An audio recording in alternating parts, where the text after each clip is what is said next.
En el imaginario vigente y la memoria colectiva de la gran mayoría de los salvadoreños nunca ha existido población de ascendencia africana en El Salvador, más bien se sigue repitiendo y reproduciendo el discurso de «aquí no hay negros porque Martínez los prohibió», y cuando los hay, se refieren a que son personas que nos visitan del exterior, asumiendo la negritud, a los otros, al extranjero, al foráneo, al ajeno, al que nos es de aquí.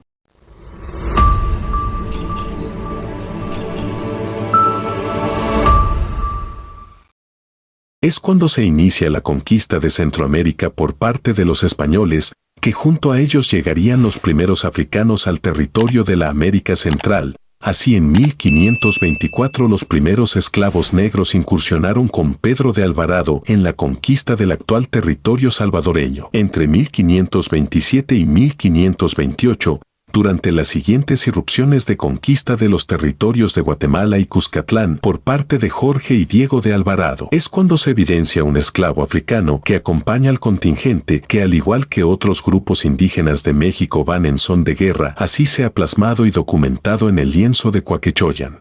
Cuando el cacao deja de ser económicamente rentable, se empiezan a traer a personas para trabajar en el cultivo de añil.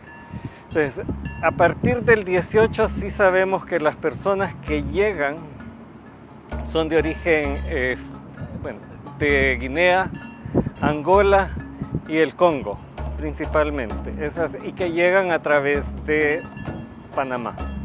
La otra forma de que se van a insertar es a través de la agricultura. Básicamente van a ser pequeños parceleros o pequeños agricultores, y también se van a dedicar a jornaleros de mano de obra pagada, que van a trabajar siempre en las plantaciones de añil. Y esto es a finales del 18 y principios del 19.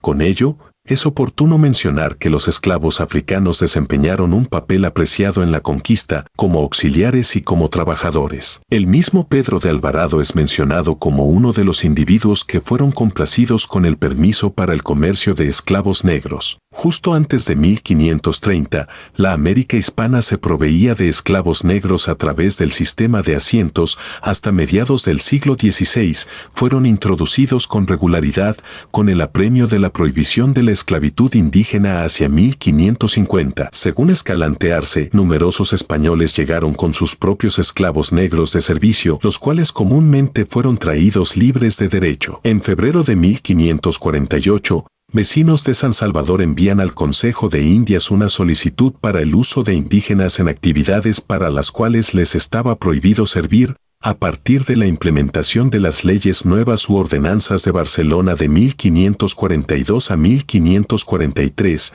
en esa misiva escribían: «Negros hay pocos y esos son necesarios para las minas de oro y plata». Hacia la segunda mitad del siglo XVI, en los parajes de los Izalcos, en la provincia de Sonsonate, era cotidiano ver en el día de mercado negros esclavos vender golosinas, queso y carne por cuenta de sus poseedores. Dichos africanos eran gente de confianza de sus amos, vivían en casas y terrenos heredadas por sus amos.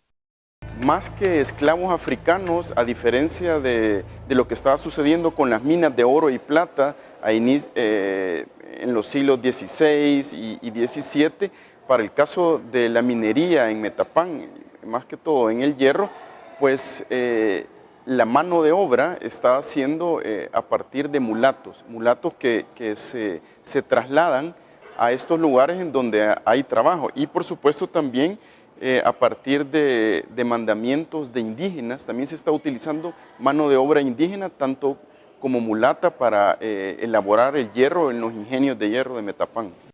Con la gran producción añilera del Reino de Guatemala y específicamente en las haciendas de tinta de la Alcaldía Mayor de San Salvador y sus jurisdicciones de San Miguel y San Vicente, se necesitaba mano de obra no indígena, aunque en la práctica siempre fueron utilizados para estas y otras faenas. Así, una Real Cédula de 1563 prohibía explícitamente el trabajo de beneficiar añil a los indígenas y proponían sutilmente que fueran negros los que trabajasen en esa actividad altamente insalubre para la salud de las personas. Con ello, desde la corona se dictaba la importancia del elemento africano, el cual sería a través del tiempo imprescindible en todo el proceso de producción de la tinta de siquilite y el laborío de las haciendas. En carta enviada al rey de España por el licenciado Diego García de Palacio, oidor de la Real Audiencia de Guatemala en el año de 1576, a su paso por Santa Ana cerca del lugar que llaman Coatán, se encuentra una laguna, actualmente lago de Coatepeque, en las faldas del volcán. García de Palacio describe un episodio en el cual negros y mulatos de una estancia vecina entraron en la isla y hallaron un ídolo grande de piedra de figura de mujer y algunos sacrificios, evidenciando con ello la existencia de un enclave de negros y mulatos a orillas del lago de Coatepeque. Fray Antonio de Ciudad Real, acompañante y secretario del viaje de Fray Alonso Ponce por Centroamérica en 1586, relata cómo en el pueblo de Chalchuapa es común de los indios y de los negros y aún de españoles pobres la utilización de recipientes hechos de jícaras para el servicio de los alimentos. De la misma manera describe cómo en su paso por la ciudad de San Salvador el síndico de la misma le proporciona un mulato esclavo suyo, el cual les acompañaría por todo el resto del viaje. Cuando el alcalde mayor de San Salvador era Pedro Aguilar Lazo de la Vega, justo en la Semana Santa de 1625, ocurre la rebelión de los 126 esclavos negros de la provincia, los cimarrones de San Salvador, como se describe en la siguiente cita, en la provincia de San Salvador de Guatemala. El año de 625 estuvieron convocados para alzarse 2000 negros, y se supo tan a tiempo que justiciando algunos se atajó al daño. Este alzamiento habría sido la rebelión de personas esclavizadas más grande en la historia de Centroamérica. La necesidad de mano de obra negra en las haciendas añileras de la provincia de San Salvador era apremiante, pues ante la prohibición de utilizar indígenas era fundamental su presencia. Pronto el temor reinaría entre las autoridades y pobladores, pues el alzamiento de San Salvador de 1625 había alarmado a la sociedad, pues se calcula que para ese momento, en la primera mitad del siglo XVII, vivían en la provincia sansalvadoreña alrededor de 4 o 5 mil negros y mulatos. El proyecto del mestizaje, en la conformación del Estado Nacional salvadoreño y la negación de la negritud definitivamente las ideas de finales del siglo XVIII, dieron pauta a la formación del pensamiento político e ideológico de las colonias americanas, que poco tiempo después llevarían al rompimiento administrativo con el antiguo régimen colonial español.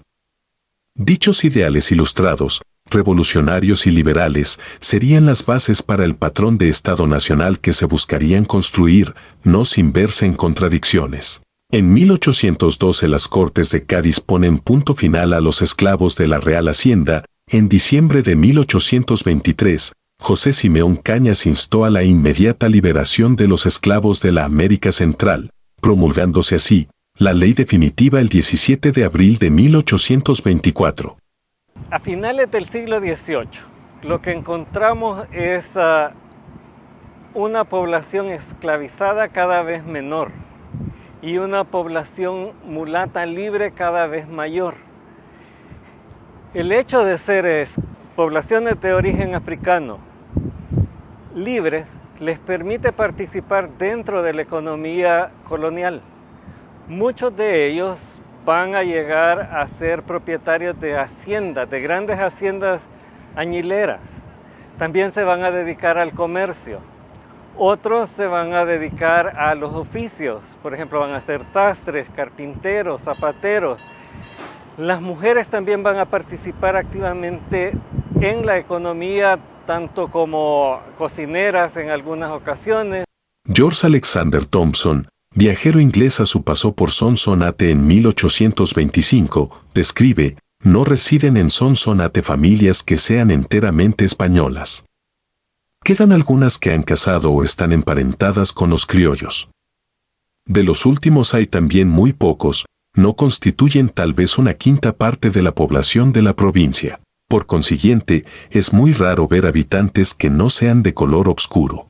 Algunos de los mejores parecidos son una mezcla de africanos e indios, sin embargo, muchos de los últimos, especialmente los jóvenes, son interesantes y hermosos. Hacia 1858, las autoridades político-departamentales de La Paz describían la personalidad, los mulatos que habitaban en el pueblo de Santa Lucía, Zacatecoluca, de las siguientes maneras: sus costumbres son pacíficas, su carácter amable, contentos, amigos del baile, de la música y otros placeres. Por su parte, en el pueblo vecino de Santiago Nonoalco se describe a los mulatos como bastante regularizados ya, prestan obediencia a la ley y sumisión al encargado de ejecutarla, son laboriosos, enemigos de todo desorden, amantes de la tranquilidad, y muy dispuestos a ejercitar aquellos placeres honestos y bien recibidos en la buena sociedad. Las mujeres son complacientes y afectuosas sin traspasar los límites de la honestidad y el pundonor, son inclinadas al baile, al bordado y a las letras.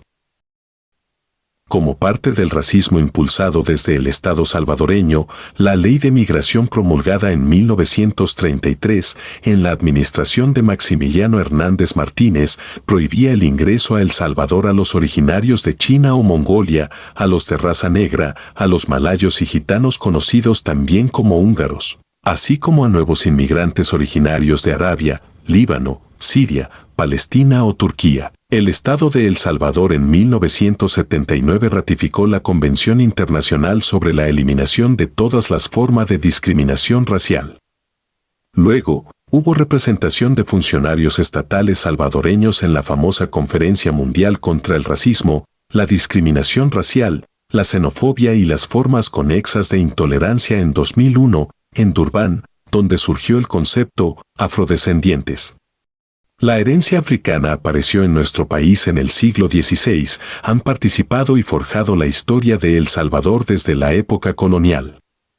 Los primeros esclavizados negros vinieron con Pedro de Alvarado en 1524, provenían forzosamente de África subsahariana, entre 1524 a 1630 de las costas de Guinea, luego alrededor de 1640 de Congo y Angola. También hubo migraciones de negros en la época colonial de Jamaica, Haití y otras partes del Caribe y Centroamérica. En el año 2005 el Estado salvadoreño emite un escrito anticientífico y antihistórico al Comité para la Eliminación de la Discriminación Racial, CER, con sede en Ginebra, Suiza, y explicaba que no hay población negra. El gobierno manifiesta que la población salvadoreña no está compuesta por grupos con características raciales diferentes y que, consecuentemente, no se puede sostener que existe en el país discriminación por motivos de raza. Se externa que no existe población negra en El Salvador, por ser el único país de Centroamérica que no posee costas en el Mar Caribe. No obstante, ese informe, solo 2 años después el censo de 2007 de la Dirección General de Estadísticas y Censos, arrojó que en El Salvador se autoidentificaron 7.441 personas como afrodescendientes.